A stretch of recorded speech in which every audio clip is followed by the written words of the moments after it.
This is our red and green alligator clips.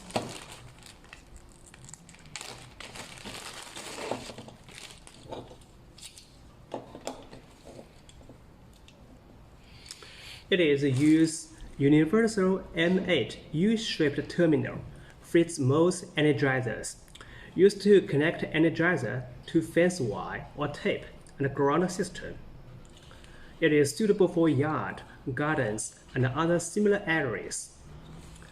When using, just unscrew the red or green knobs of the fence energizer. Match the color, and then put it, and then unscrew the knob.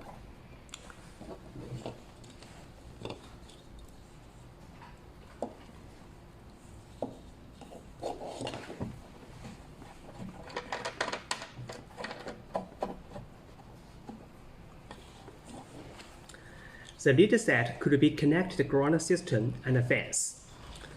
1 meter long cable can handle several thousand volts. Rust-free and long-lasting stainless teeth of clips could easily connect to fence wire or tape. Non-slip surface design will not easily slip when used in rain or snow. It's made of high-quality plastic. The Leadset could be used for many years outside, even in extreme weather conditions.